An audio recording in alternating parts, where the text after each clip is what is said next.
पीयूष, आपने कितनी पुस्तकें लिखी है? ম্যাডাম আমার লেখালেখি 5টা বই अच्छा, আপাতত। विषय क्या है? বিষয় বাংলা কবিতা। अच्छा, कविता में आप क्या लिखते हैं? কবিতা আমার যে লোকসংস্কৃতি, আমার যে জীবন, আমি উত্তরবঙ্গের রাজবংশী পরিবারের সন্তান, রাজবংশী সম্প্রদায়।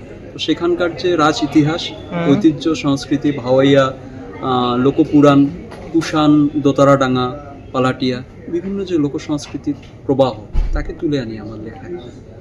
तो इस लेखन से आपको क्या चीज़ ज़्यादा प्रभावित की?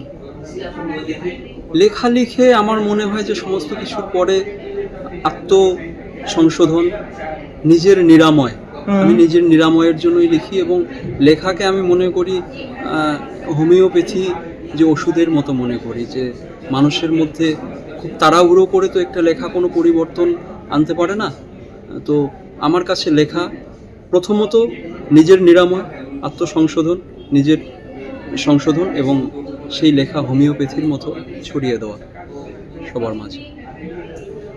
कुछ बोलना चाहेंगे? আমি ধন্যবাদ জানাই ভারতীয় ভাষা পরিষদকে, এখানকার ডাইরেক্টর। हाँ, ये जो सम्मान मिला इसके लिए आपको कैसा लग रहा है?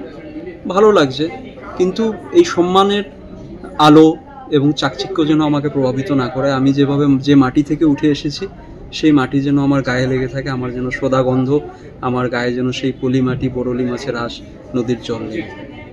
धन्यवाद पीयूष दा, आपकी ये बातें मैं दर्शकों तक ज़रूर पहुंचाऊंगी। मुझे भी अच्छा लगा कि आप भारतीय भाषा परिषद आए और आपको कर्तव्य युवा सम्मान मिला, और क्या चाहिए।